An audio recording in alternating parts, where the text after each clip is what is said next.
has gone astray. Don't get me wrong, it ain't all bad. I love the crazy fads, like England always buggering up, but you know we're gonna win the World Cup. I'm gonna start the old nation with myself for reservation. I'm gonna start the old nation with myself for reservation.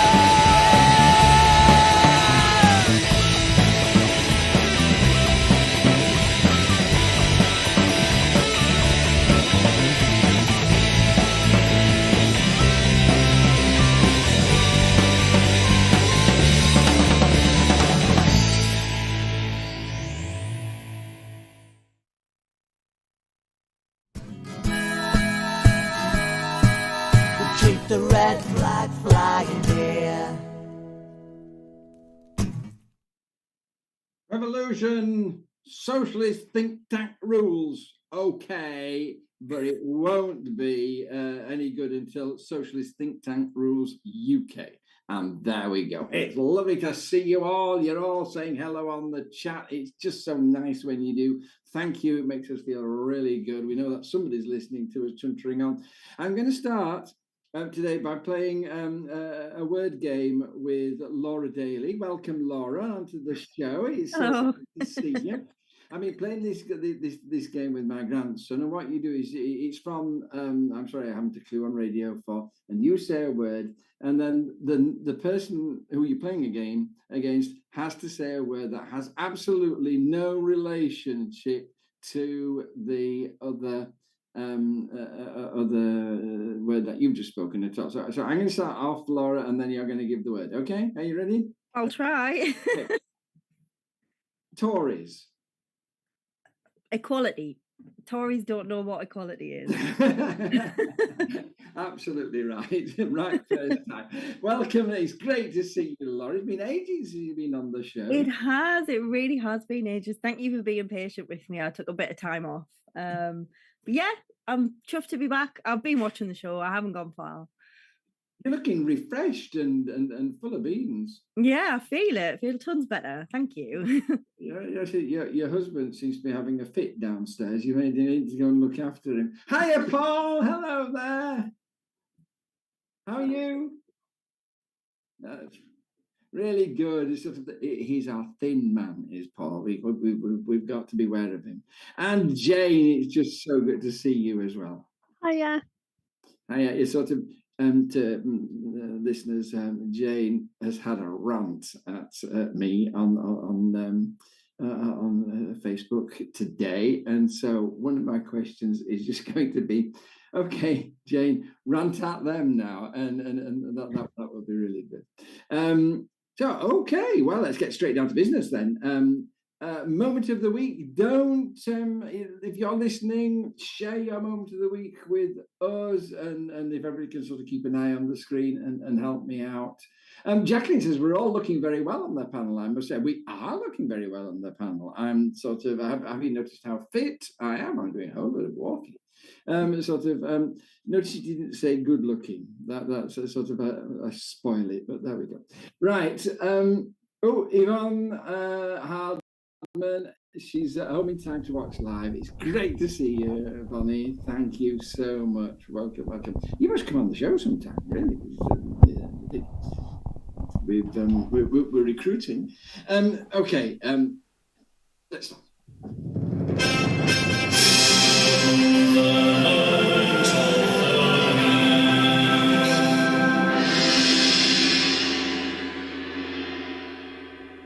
All right, you were saying you had a moment of the week a moment ago. What's your moment of the week this week? Yeah, I just literally just thought of something as well. I should say it was my birthday this week, so thank you for everybody sending me lovely wishes. And I got a new addition to my wall. I don't know if you can see it, but it's amazing. Oh, what is it? What is it? Tell us. It's just it's a picture of well-behaved women seldom make history, and it's got absolutely loads of wonderful women and quotes from them on it. So thank you to one of my besties, Lynn, for giving me that. It was amazing. But unfortunately, the moment of the week that I was going to mention tonight is not anywhere near as tearful as that. I actually only found this out today, and Jane was just mentioning it as well. The migrant children going missing from a hotel in Brighton and Hove. The Brighton Council have asked for an urgent meeting with the Home Office ministers to discuss it. I think it's just absolutely terrifying how easily these children have just disappeared. They're completely unaccounted for. And I thought, God, there must be like a handful of children? No, 76 children are unaccounted for who should have been at that hotel. I think that just offers up so many questions, not least the obvious of where are these children, where have they gone, who's taken them, but how was it so easy for them to be taken? Clearly we don't hold migrants in high regard, otherwise we'd be watching them more carefully, we'd be keeping an eye on them, but they've just gone, they've just vanished. It's terrifying, it's really upsetting. So I think we'll probably come back on a show at some point and go into more detail once more information comes to light on that. I mean, I think we just lose all right to be called a civilized and caring nation. We're just clearly not. Yeah. Sloppy, careless nation. Jane, moment of the week. So it's another horrible one.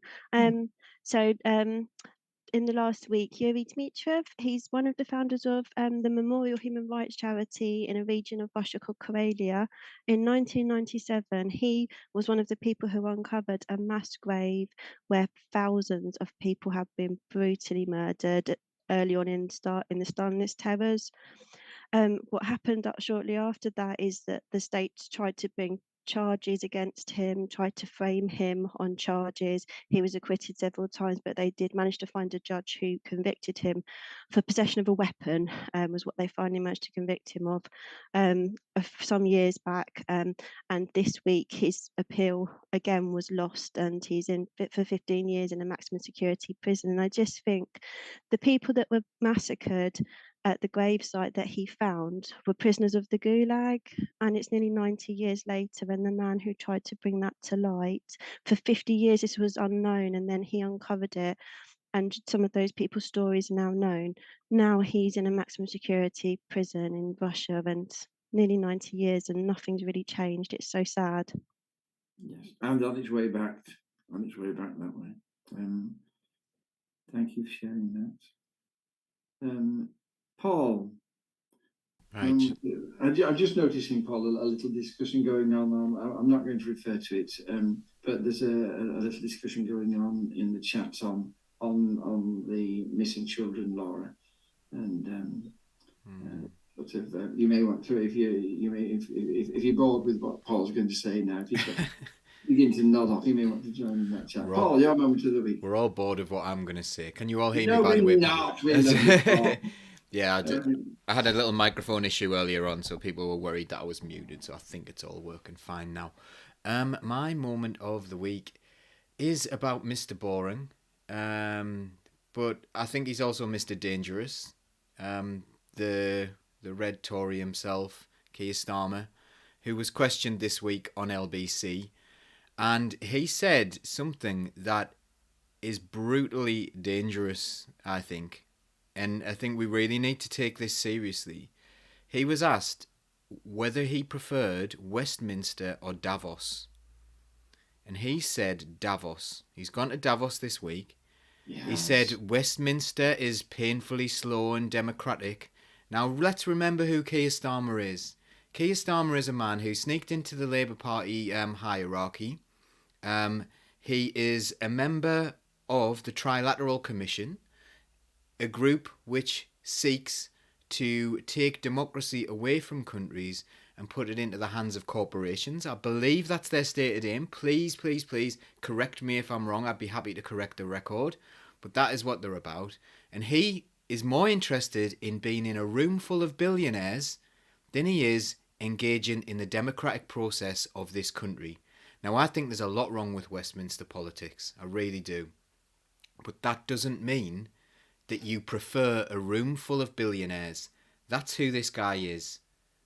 So that's who's leading the supposed Workers' Party. Someone who prefers to schmooze with billionaires who go around thinking they're absolutely brilliant, solving the world's problems when actually they're the cause. That's who this man is. But doesn't that gel with what we saw on those papers on YouTube, the Al Jazeera programs? Well, one of the things they said is this is really worrying because we have a man in charge of a party who is just quite happy to ditch all the rules in order, all the democratically imposed rules, to just have his will. And they said, what's going to happen when that person takes part? And now he's openly saying that he prefers it where we just sit around and make decisions and it happens, rather than having to go through those wearisome and tiresome democratic processes that we've got in Westminster. Yeah, Really. great power, no responsibility, no accountability. That's what he wants. And he also was asked as well whether or not he'd rather sit with Jeremy Corbyn or Piers Morgan. He said Piers Morgan. He said Piers Morgan, the guy who was in charge of the Mirror when they hacked Millie Dowler's phone. Come on, like this guy should be nowhere near our celebrity things. He's a massive man baby, which we're going to be talking about later. About these like kind of guys who are really so insecure with themselves that they storm off. The what do they call them? Cry bullies. The ones who call people snowflakes. He is the classic example of someone who calls people a snowflake, and yet at the slightest drop of a hat, the slightest challenge, will storm out. And that's who Keir Starmer wants to be associated with. A massive cry bully. All very concerning. Thank you very much indeed. I'm just looking here. Neil Terry's moment of the week was photographing trains. I love trains. We when I was in Durham, we were trying to get the bicentenary of this SNDR organised. But I don't think it's ever been my moment of the week. Leanne, another great strike solidarity meeting with fantastic comrades organising and building solidarity in Birmingham. Leanne, you are my hero. Well done. And another question Starmer got asked, which I didn't really like, was because it's another example of bullying. Is that question about peers? Oh, she said that. That's the one that you talked about. When JC was asked who he'd rather sit with, he said he would rather be with his sons. Well done, Leon. Thank you for that information. Okay, let's move on. Now it's time for the big story. Okay, now the big story is Andrew Tate. Me neither. So we're now going to ask Laura to tell us about Andrew Tate. Big thing, apparently. Laura, on a scale of 1 to 10, how much do you hate Andrew Tate and why? 10's not a high enough number, John. It really isn't. And I'm so surprised pleasantly that you don't know who he is. That just speaks true to your character. It really does. So Andrew Tate is, if you don't know who he is, and I'm sure most people who watch this show do know who he is by now, he is a social media influencer, a business, a man-made millionaire. Essentially, he's made that money by exploiting women, using sex cam websites. He also started something called the Hustlers University, which is where he teaches men how to dominate women and how to make it in the world of money. So I think you're starting to get an idea of why he isn't my favorite type of person. He has a huge following. He is one of the world's biggest social media influencers, and that in itself is really scary, particularly around young men. He manages to get into their circles, between the ages of 14 and 18, where it's the most dangerous, you know, where these people are, it's their formative years and they're just working out who they are and what their beliefs are. And I think these young lads having access to that type of content is really dangerous. He's sort of like, I guess, the poster boy for misogyny. He tries to explain away his misogyny as common sense, and it's all about being a real man, and he loves doing what he wants. All about power and having women as property. So just misogyny through and through out of all of his content, you know. He doesn't have any belief that women should have any power over themselves. They should have no say on what happens to them. They should be there at the behest of him and men like him. It's that narrative around status building and breaking down others' statuses. And by others, I mean women. It's really attractive to people who are downtrodden anyway and who feel like they don't have any power over their own life. And obviously in the current system, that is the majority of people. You know, cruel capitalism has taken over the world and nobody really has a grasp on their own lives anymore.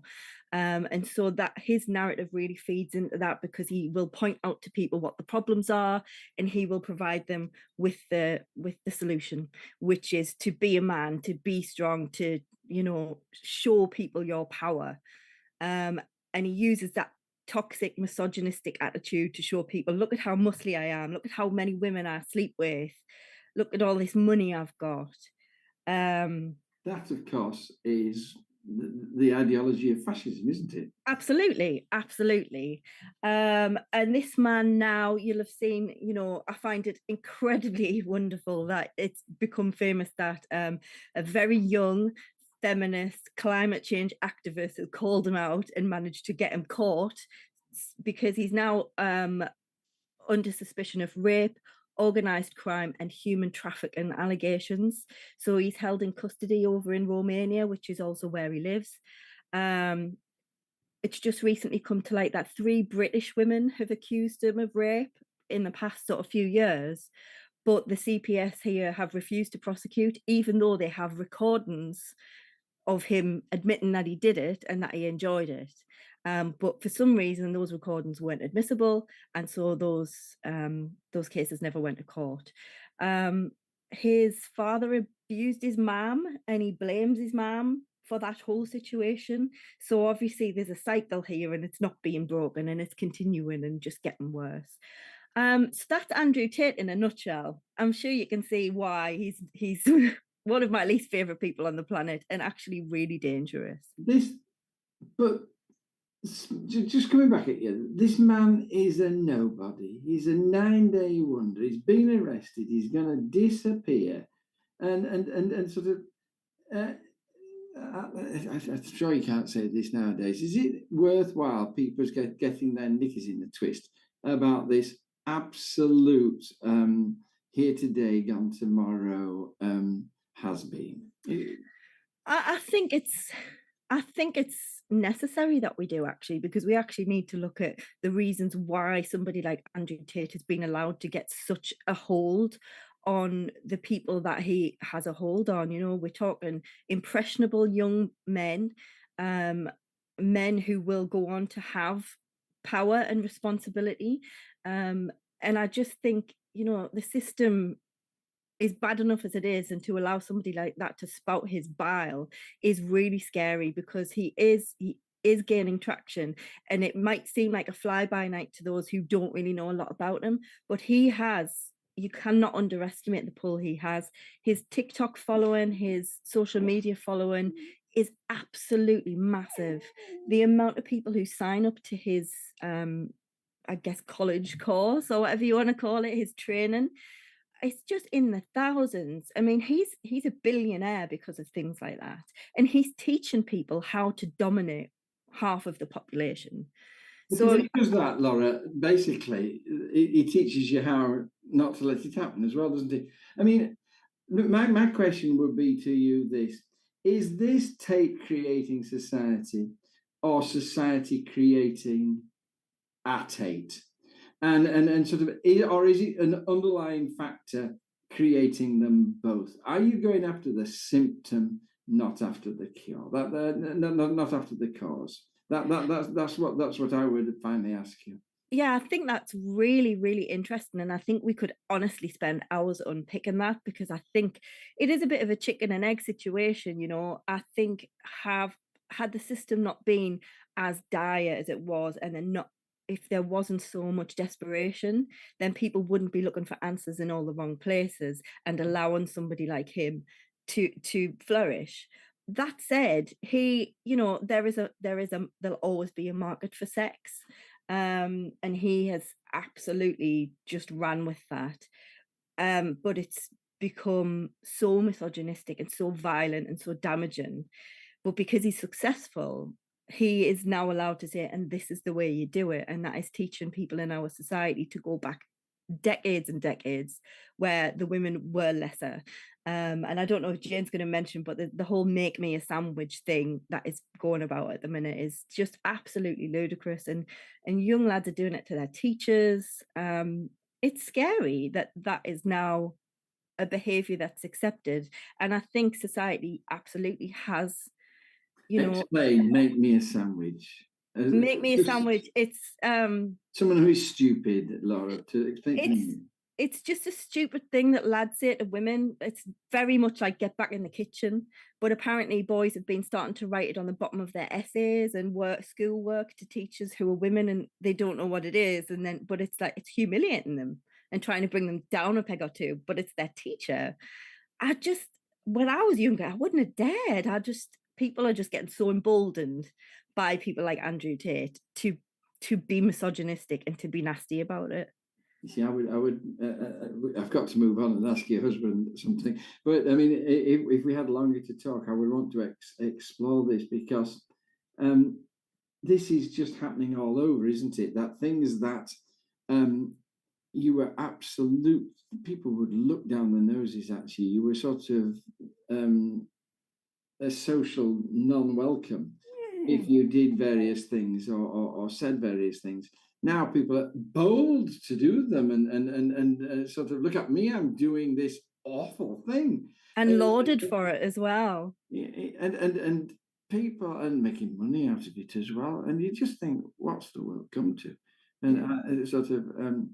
but when socialist think tank takes over the UK, we'll stop it all. No, don't we? Yeah. Paul, I mean, the sort of moving on from something that Laura said, we basically are having lessons in schools now. They're teaching lessons about Andrew Tate. I mean, the world has gone mad. I'm sorry, listeners. The world has gone mad. Andrew Tate is now a lesson because they are trying to counter the effect that he's having on young men, particularly. But also, Laurie, young women as well, who it's very interesting. Are we wasting our time, Paul? I think we're focusing on the wrong things. I don't think Andrew Tate should be the lesson. I think we need to have a really in-depth and careful look at what men's role is in society at the moment, how they can empower women without feeling emasculated. Because I have quite a few of these discussions. A lot of young people, a lot of young men don't know where they fit in the world.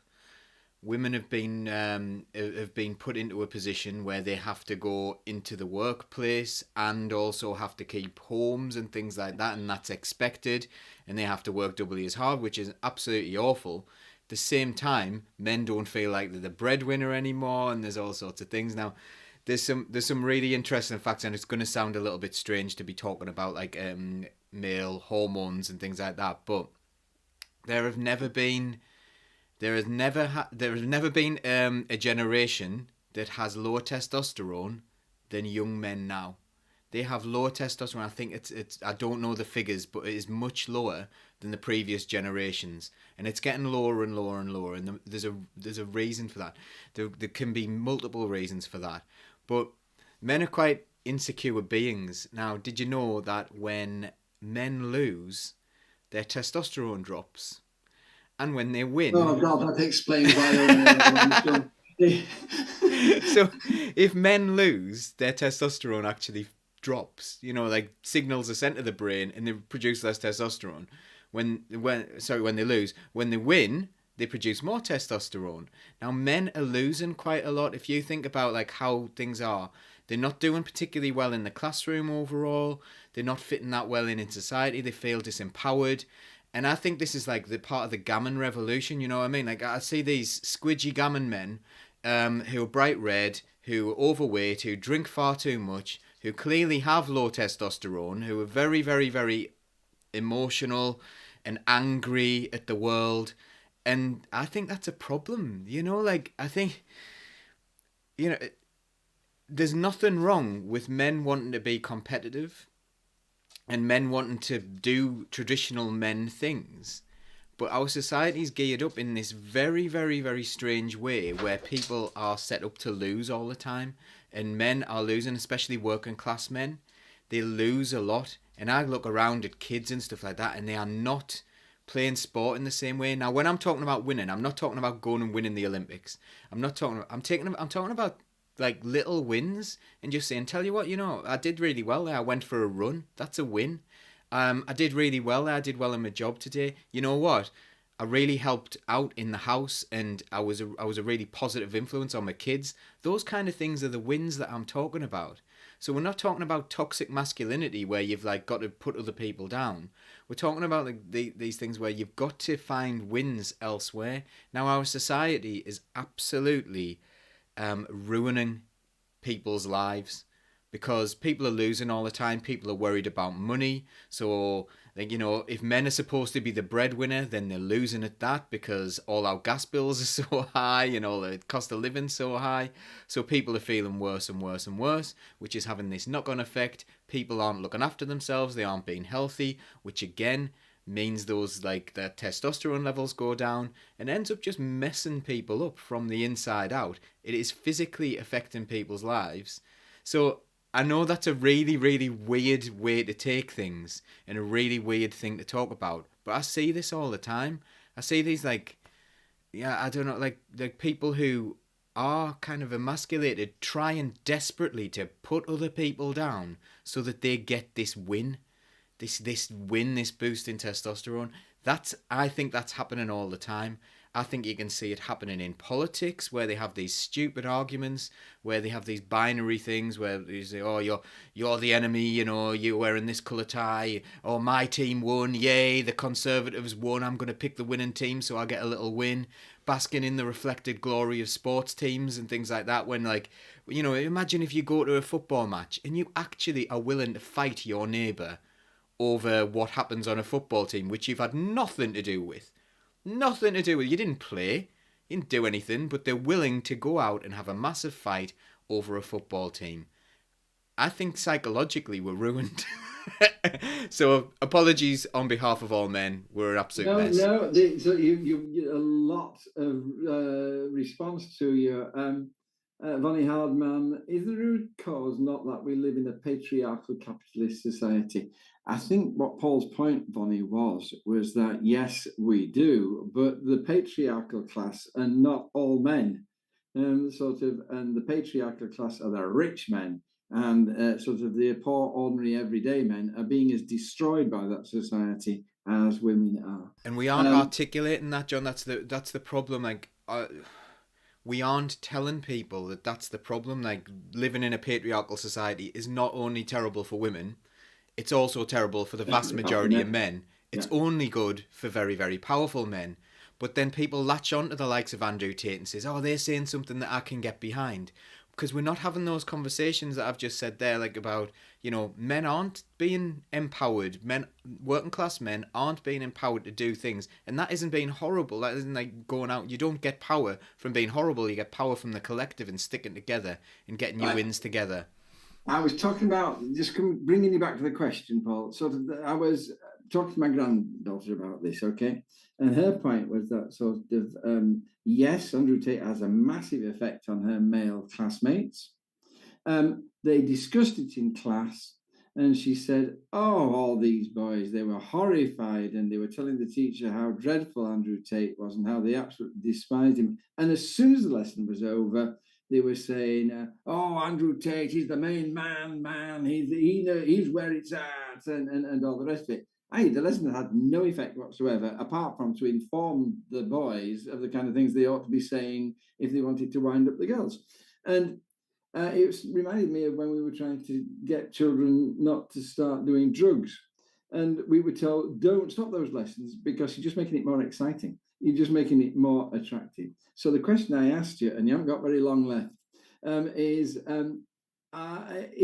it a mistake to try and warn school-age children off Andrew Tate? I think you just need to explain. Like the problem is as well, we do this binary thing of Andrew Tate bad, therefore everything he says is bad.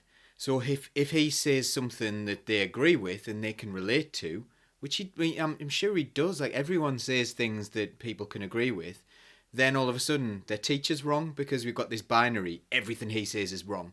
You have to say, you know what, he's going to say some things that you agree with, and he's going to say, it might even be half of the things that he says, but you might agree with half of it, but you might absolutely despise the other stuff. I had a conversation with someone about this, and I said, like, do you know what? In real life, you would hate him. You would absolutely hate him. You would knock him out. But because you agree with like 20% of what he says, you're saying, okay, yeah, I can get behind this. We need to stop splitting things up into binaries.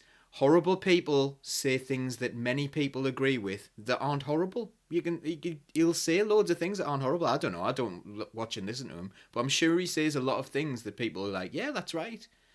And we can't just dismiss a person because they do bad things, because this is the mess that we're in, this binary situation where you're bad, you're good, you're in the bad box, you're in the good box, therefore everything you say is bad and everything you say is good. Can I just interrupt you there, Paul, because I want to get Mia Mantry's comment before it disappears. When I was being bullied, a lot of people asked me why I let the abusive comments I received affect me.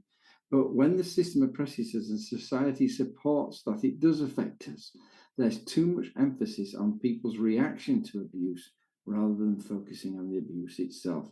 Really good point, Mia. Really good. Jane, last question on this.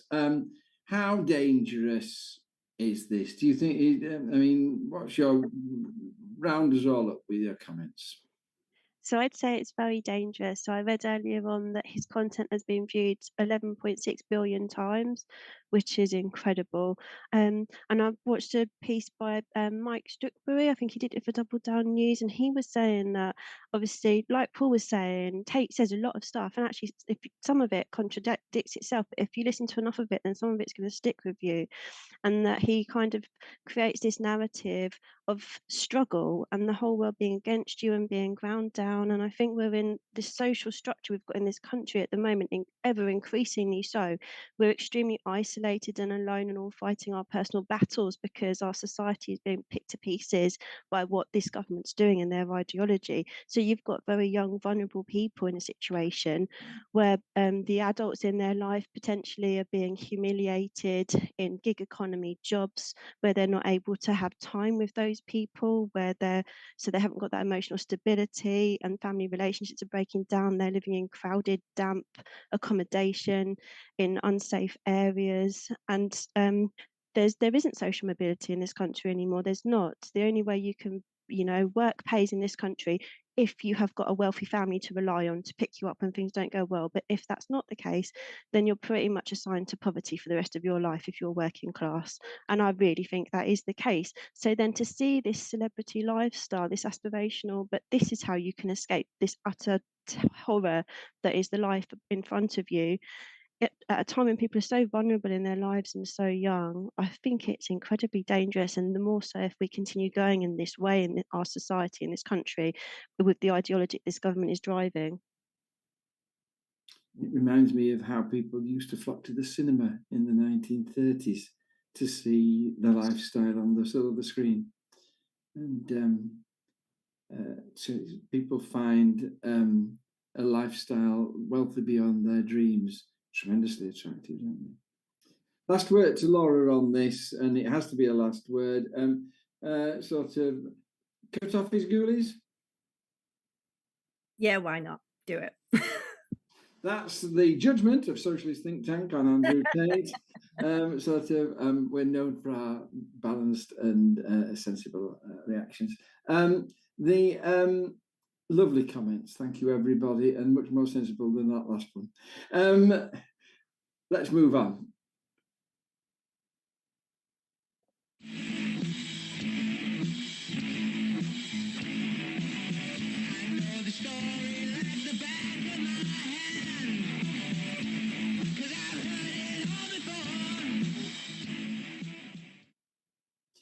We were talking on Messenger today about what we ought to be discussing on the show. As always, we'd left it till the last minute, and I came up with some ideas, and Jane came on and she said, "I want to talk about the NHS," and I am now just going, Jane, I'm just going to give you the floor. Just share what you shared with us, and then I might ask you some questions on what you say. Thank you. So what specifically really angered me this week, amongst other things, was Sajid Javid's comments suggesting that there should be charges applied for GP and A&E appointments in the UK. And I think I really just wanted to debunk the utter stupidness of the comments that he'd made, how it might sound like a really simple fix, because I think there are some very decent and intelligent people who will think, yeah, the NHS is struggling, maybe we should pay a little bit towards it. So firstly, what I would say about this is that when you need to charge someone money, you don't click your fingers and the money is magically yours and you don't have to do any accounting. You have to issue an invoice, you have to collect the fees. If you take it by card, the card company is going to take a percentage of that money. Then you need to keep your accounts at the end of it and you might be audited. So there'll be some extra work around all those many invoices that you've issued. So there's a lot of extra work around this that the NHS will have to incur. They're not set up in that structure. This isn't something they've already got in place. And you're talking about individual GP surgeries as well, having to find pay for someone to do these tasks. So then I would ask the question too, is this yet another service that they're thinking can be outsourced to a friend of the Tory MPs and additional profit, which takes even more money out of what that would have put into the system? Then you've got the fact that you're adding in this additional process where you've got to make sure you've got people's current details to be able to make sure you can take the money from them. So that involves some sort of interactions at the point of the appointment taking place. So anyone who's been listening to the news at the moment will know how absolutely horrendous it is being in A&E, how long the waits are, and how hard it is to get a GP appointment. Putting something into that process that's going to add even just a few seconds to each appointment is not a clever thing to do when the service is in that state. That's not going to help anything. That's just going to put more pressure on already overstretched staff. And then we've got the fact that Healthwatch England have already released data for the period October to December 2022, which said already 1 in 10 people are avoiding NHS appointments because as it stands, they can't afford the bus fare, the phone call charge or the prescription costs, so they're just not going to hospital. Then on top of the human suffering you've got from this, people suffering without getting the treatment that they need, you've got the fact that if you leave things and don't get an earlier diagnosis or treatment, you will get more ill and you will eventually come to a breaking point and need a much more expensive treatment. So you'll have the NHS paying for more expensive treatments rather than the cheaper, earlier stage interventions that have also caused people a lot more human suffering.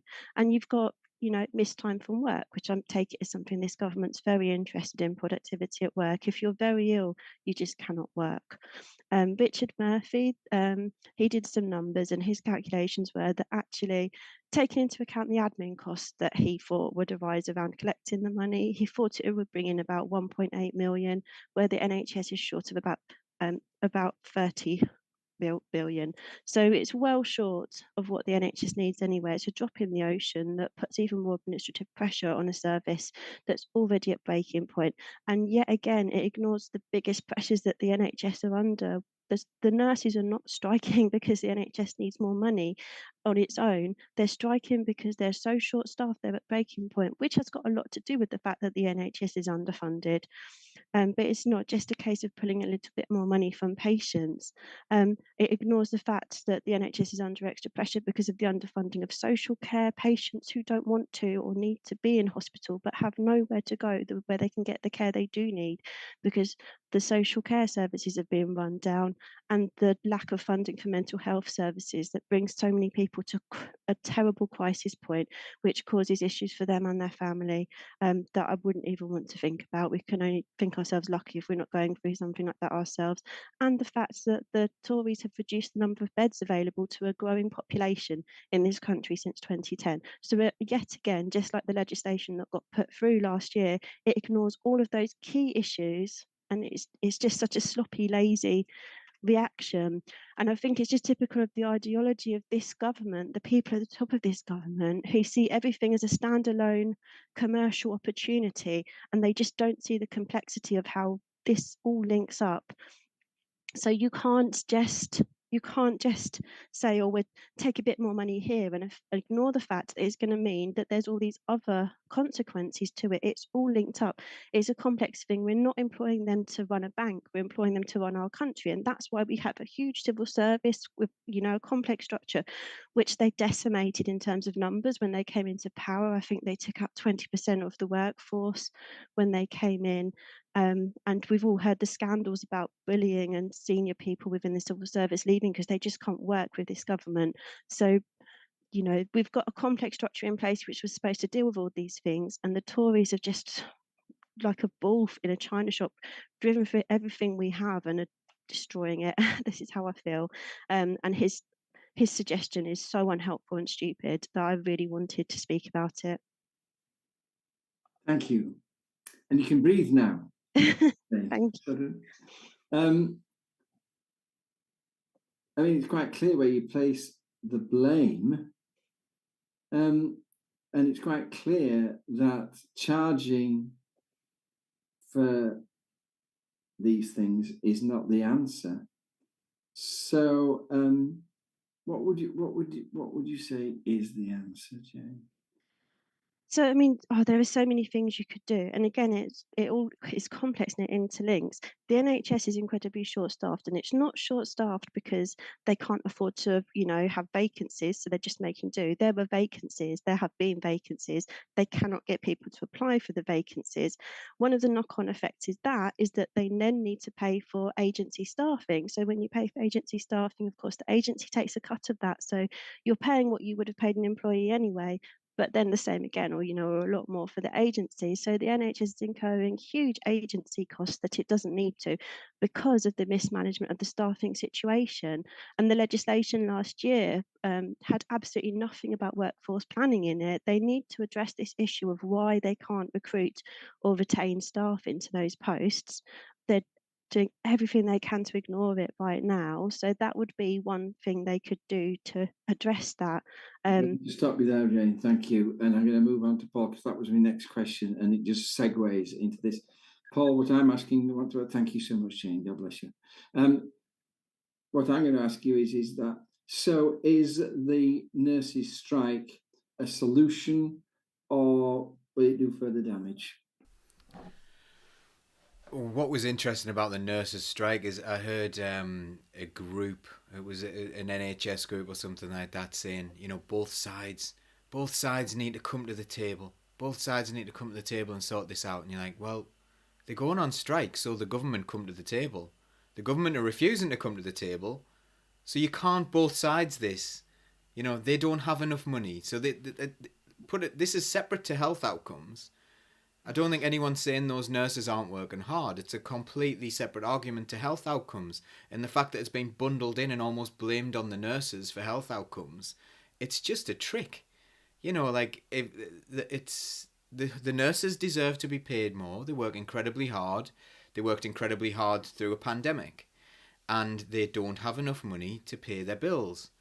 So therefore, they need to be paid more money and they're going on strike. So that's a separate issue for me than health outcomes.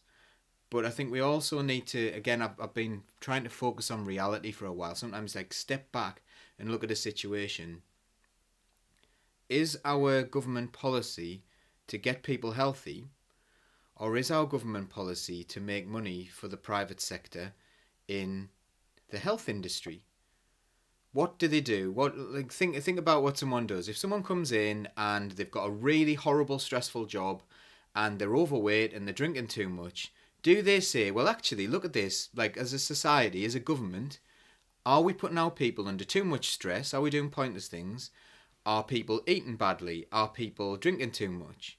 Shall we stop the causes of that, or shall we bang you on statins? Well, they'll bang you on statins, won't they? Because they're not going to make your job easier. They're not going to take away the pressures of like being underpaid. They're not going to take away like the fact that you want to drink too much alcohol because you're stressed out. They're not going to encourage you to have a healthier diet. They might say something along those lines, but they're not. So what's the reality of the situation? Do our government care about health outcomes, or do they care about private profits? It's private profits every time. That's the situation we're in. Well, please forgive me, but at this point, Neil Terry, by the way, you're on fire tonight. Neil Terry, when we were talking about social, Andrew Tate says, isn't it interesting how there aren't any well-known social media influencers who tell us about collectivism and unions? That was really the one good point. But listen to him on this again. Does Javid not realise that we already pay for the NHS through taxation? We need to talk about the huge amounts of money the privateers are taking out of it, Paul. Right, so yeah, we sort of do and we sort of don't. So again, national insurance is supposed to pay for all this, but that's kind of an old idea before we moved away from the gold standard. At the moment, public money, you can just put money into it if you want to. Other countries put a lot more public money into their health system whilst they're also charging people for it. The USA, I believe, puts 4 times as much public money. Again, like that needs to be cited. We need a citation for that one. But I believe it's around 4 times as much public money per person in the USA goes on healthcare, and they have to pay for it because there's an extreme private situation. It's a money making game for them. So like, and it is for us, but they know that like the NHS could continue to be free at the point of use, which they always say, but privateers can make an absolute fortune out of it. That's what they're after. Now, does Javid's trying to, like, when he's saying about trying to charge people for certain things, he's talking about profits. Let's get let's just not give them the benefit of the doubt. They've had the benefit of the doubt for too long. Everything they're doing is about private profits. So if he sees that, that's all he's interested in. It's nothing to do with the NHS being on its knees. It's nothing to do with the NHS needing more money. If the NHS needed more money, they could have it. Thank you. And to be honest, I would like to bet my bottom dollar that he has shares in some of these private firms. As do the Labour Party people. I'm sorry, I had to point that out because Wes Streeton's got a lot of interest, a lot of funding from the private sector. I'm about to come on to that because last question to Laura. More people on the work at the coal face. More doctor, faster appointments, faster diagnosis, improve the social care system to take some of the strain away from the NHS to looking after people who should be in the social care system. Those are Labour Party policies. Has the Labour Party got the right answer then? Moving forward to the NHS. By the way, for those of you who are interested, it's National Campaign Weekend next weekend, the weekend of the 29th, and the Labour Party members will be going out campaigning on this very thing on the NHS. Have they got it right? Well, I think the things that they're saying, like that list that you just gave, yes, please, we'll take that. But I don't think they have a decent plan on how to deliver that. If we look at essentially what the NHS needs is to be funded properly. I think probably most people can agree on that. The Labour Party were only going to increase the spending on NHS by 2% until the Tories said they were going to do it at 3.4%. And now Labour has changed and gone, actually, it's going to be 5%. And then the age-old argument comes in of, well, how are you going to cost that? And I don't think they have a fully rounded idea of how they are going to cost it. I don't know how the Tories are planning on costing their 3.4%. I guarantee it won't be from where the money is most readily available, from huge corporations and that corporation tax that we could be raking in if only we didn't bow down to the overlords of big business. And I think that is what is going to make Labour trip up as well, because I get the feeling, just reading through little bits of things that they've said and how this has been played like a game of politics. We're not going to release our numbers until we see what the Tories are doing, and then we'll just make sure we do a bit better. Actually, there's more than enough money to cover decently funded education and NHS in this country. There's more than enough, but nobody's willing to have that conversation. Nobody wants to go to big business. Like you've just said, they've all got interests in big business. They're all shareholders. They all have friends who own big businesses.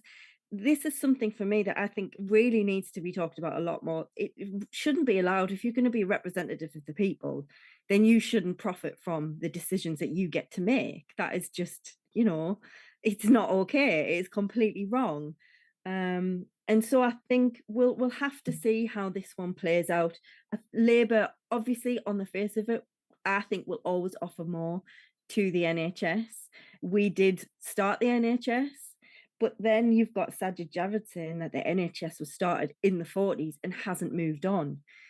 I would argue that it doesn't need to move on. A good idea is a good idea. Looking after people when they're sick and infirm and unwell is just the society that we should be living in. And for some reason, the Tories want to move away from that and go into making a profit on the back of poorly people. And I just think that's unforgivable. Thank you. Just to the listeners, brilliant, don't you think? Thank you, Jane, for kicking us off with that. We love a rant. And thank you, Paul and Laura, for your sensible comments. Last story, we have 9 minutes, people. So people always get cross with me. How dare you speak to your guests like that? We have 9 minutes. Okay, you cannot talk for 8.5. Sort of levelling up, a disaster. Paul, question to you: 2 billion though can't be bad if they're pumping £2 billion into projects, can it? For a start, like, it's where those projects are that matters. Whether they're pumping that into into areas that need it less or need it more. It was supposed to be about areas that were underfunded. It appears not to be. It appears to be focused on the southeast and London. Now, they do have deprived areas. That's absolutely right. They should get money out. I hate this idea of a race to the bottom. Like, we should have that money instead of you and stuff like that. Why don't you pump those money into proper projects? But I'll talk about why we should put money into proper projects. If you pay people like builders, people who work on the roads and things like that, any public sector workers, stuff like that, if you put that money into into the economy, that will stay within the local economy and make everyone else richer. So if you pay people more and put government money into that, that makes the entire community richer. If you put that into your mate's corporation, which they probably will, and they'll be probably saying, oh, you can bid for this thing and you can do that, and put it into their private profiteering and put it in the hands of shareholders, that will be held offshore. It will not make the community richer. So you can either waste this money on, your mates, like they do, or their donors, or you can really, really make it matter. But again, so projects, great, spend some money and stuff like that. It does depend how it's spent and where it's spent. Those things do matter. I would like to see a massive uplift in public projects. I'd love to see infrastructure in this country being a lot better. I'd love to see us having clean water. I'd love to see us having, making sure that our sewage systems work. But for that, it needs to be in public hands rather than in private hands, because the private people making a load of profit out of these things, they now simply make profit. It's a short-term thing, absolute short-termism. So yeah, that's the problem with this whole government, isn't it? It's not done in good faith. Thank you. Laura, Durham has got slaughtered, so has Scarborough and Whitby, where I live. Durham's got nothing. I noticed that Paul Howell, that is Darlington. Peter Gibson's gone very quiet all of a sudden, so has Paul Howell. I mean, how bitter are people about this? Do you think it'll do the Tories any damage? Or will people just shrug and move on? It's hard to say, really, John, because I think, especially up in the north, we kind of have gotten a thicker skin about it all. There's a reason there's a north-south divide, and it's been because we've been left behind on so many occasions. This is unsurprising to me. I like that it's in the news more and it's being talked about more. Obviously, we've got a lot of people from the south coming out and saying we have just as many deprived areas. Of course, the south have deprived areas as well.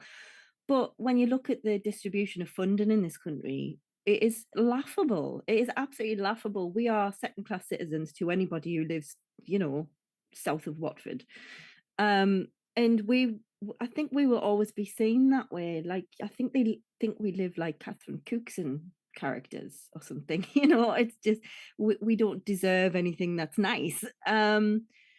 So I honestly don't know. I mean, I don't think it'll do the Tories any favours in terms of the people who care and the people who have time to pick up on what's happening in politics. But for most people, we're not used to getting anything anyway, and we don't ardently watch the news about who's getting what.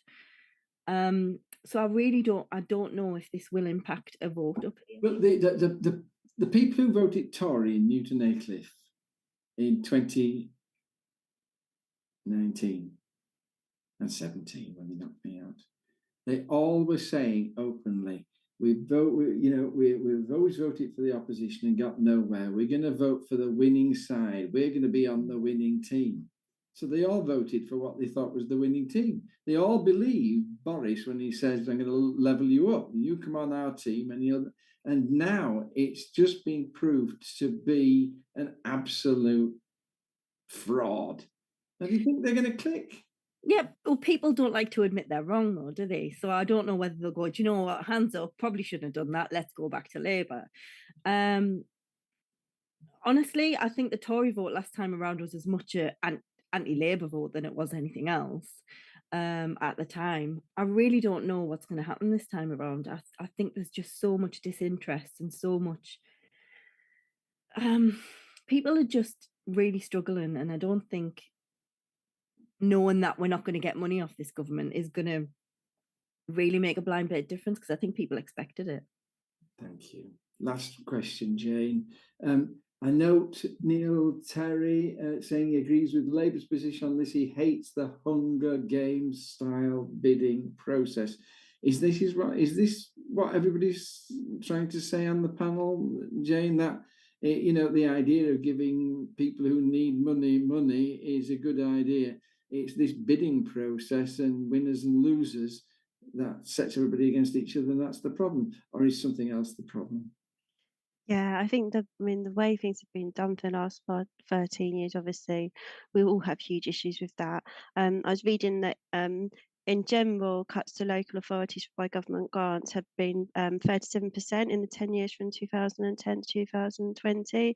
So that's a huge, costs are going up, there's inflation every year, there's a growing population, and that's more than a third cut to local authority budgets to deal with essential services. And I know that that's not across the board. Some areas have been cut ridiculously more than that, and others less than that. And then to say, well, we'll give you this little pot of money that's only a fraction of what's actually being taken, and you all have to fight each other for specific profits, when actually what a lot of areas probably need is just to be able to fund their essential services that they've had to cut back on and cut back on.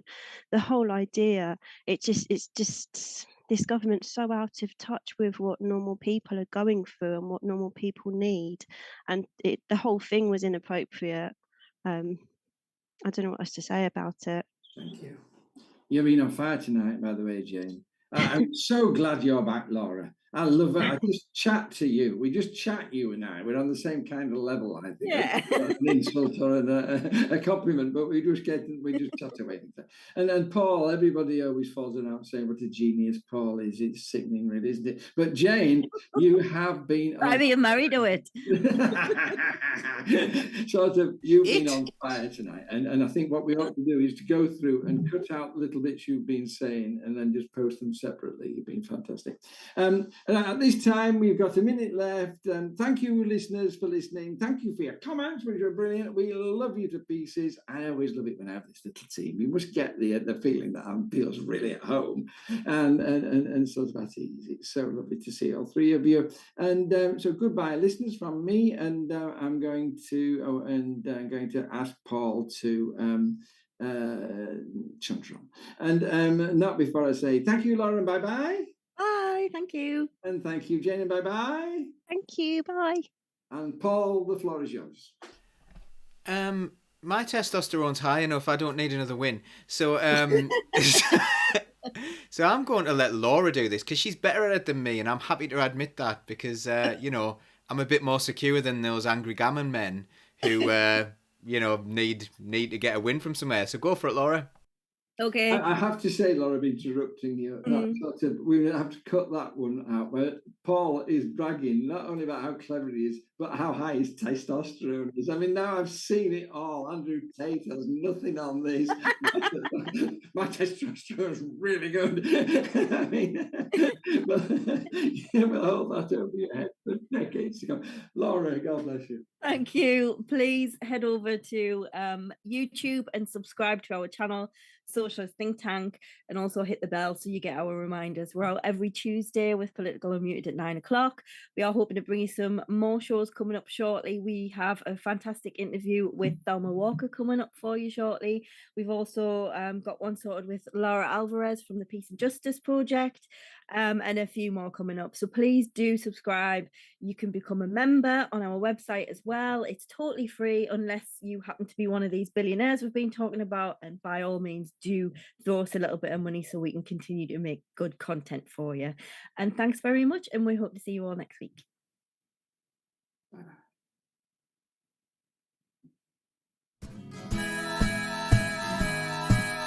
Keep the red flag flying there.